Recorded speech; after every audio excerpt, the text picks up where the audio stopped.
What's going on, fantasy football fans? I'm your host, Hussein the Brain, and you're watching The Couch. It's week 8 of fantasy football, and I was going over some of my previous deep league waiver pickups, and I was like, man, I hit on some of these. But there's one guy that slipped through the cracks last week. I'm going to go over him. First, we're going to head over to Twitterland and answer one of the questions we have on there. Then I'm going to reveal the top waiver wire pickups, including 6 QBs to pick up and 8 defenses to get this week. Also, make sure to tune in to the end of the video because we have a couple new segments I want to introduce.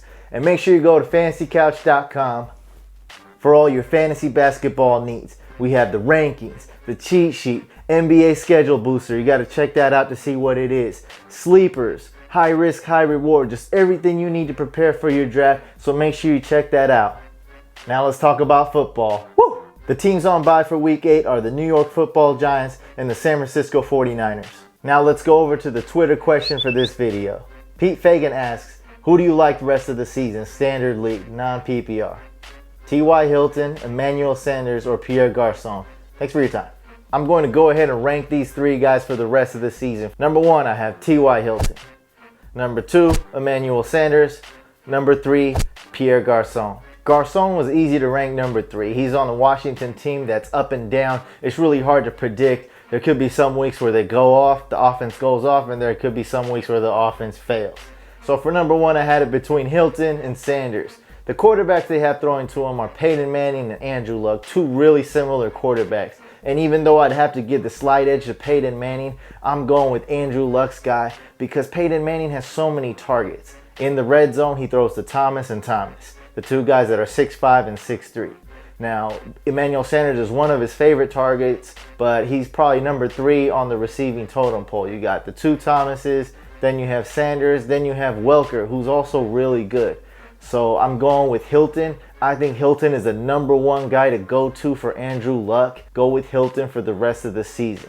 Now for the waiver wire pickups this week, what you've all been waiting for. Some players that I previously mentioned that you may want to put a waiver wire claim in are James Starks. He's facing the Saints. That's a good matchup. Now Taylor's a guy I've been talking about quite a while. He may not get those workhorse touches, but he's definitely worth a pickup if you're in a 12-man league or deeper. I'm looking for Blake Bortles to improve this year as the season goes on.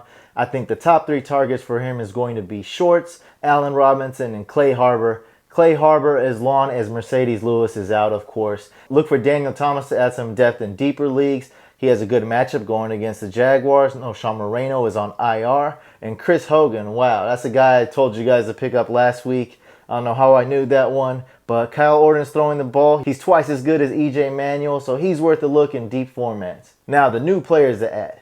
Now, for your waiver wire claim, the top 2 guys to pick up hands down are Anthony Dixon and Denard Robinson. Anthony Dixon, lower risk, short-term pickup.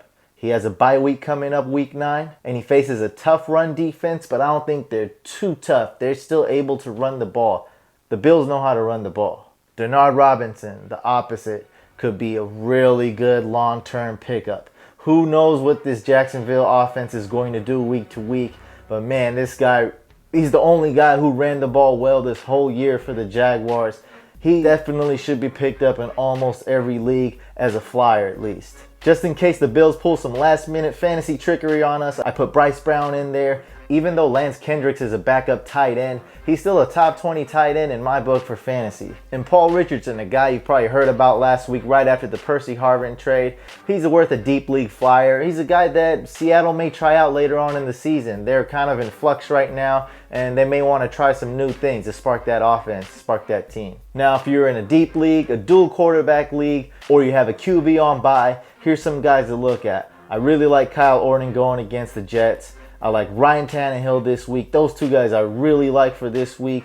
Ryan Fitzpatrick, he's okay going up against not so great team Tennessee. Then he has another good matchup against the Eagles. Brian Hoyer, I mentioned last week, as a guy, he's not that great, but remember he has Josh Gordon coming up. This is more of a dual quarterback, deep league pickup. Colt McCoy, sleeper pickup. He did really good right when he came in. I think he's worth a pickup in deep leagues. And if you're a guy who drafted RG3, picked up Cousins, now it's your turn to pick up Colt McCoy. Alex Smith, that's a conservative QB right there, but has some sweet matchups. Take a look at these matchups right here. Going against the Rams, the Jets, Buffalo. I like Buffalo's run defense. I don't like their pass defense too much though. Then he's facing Seattle, but in a home game, not in Seattle. Then we got Oakland and Denver. I'd say this whole schedule is pretty good in favor for Alex Smith.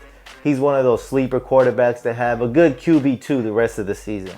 And here are the top 7 defenses to pick up this week. I like all 5 of these defenses. I love the Dolphins defense, the Vikings defense. The Colts defense is more of a long-term pickup. They're a top 10 defense / special teams right now. And I like the Bills defense going up against the Jets. And in deeper leagues, you can go with either the Browns or the Raiders. Nothing sexy here, but they're, if you're in a deeper league and you need a defense. And the 49ers is a sleeper defense to pick up. Some people are going to be dropping them this week. They played the Broncos week 7, and now they're going to be on their bye. You got Aldon Smith coming back real soon. Then you should see Bowman coming back. And look out if someone drops the Niners defense. They don't have a great schedule, but they're a good defense, and they should be owned in every league. Before I end this video, I want to ask you a question. I have Reggie Bush on my team. I know. I want you guys to guess if he will get double-digit points or less than double-digit points. Make sure you leave a comment below on the video and let me know. Will he get double-digit points or not? And if you want your question answered on the next video, make sure you use the hashtag AskTheBrain. That's a new thing we're doing. Or if you just want to ask me a question, use that. Make sure you guys subscribe to the YouTube video. Check out fantasycouch.com for your basketball and fantasy football needs. I'll see you guys on the next video. Oh, okay. That's enough. Cut, cut, cut.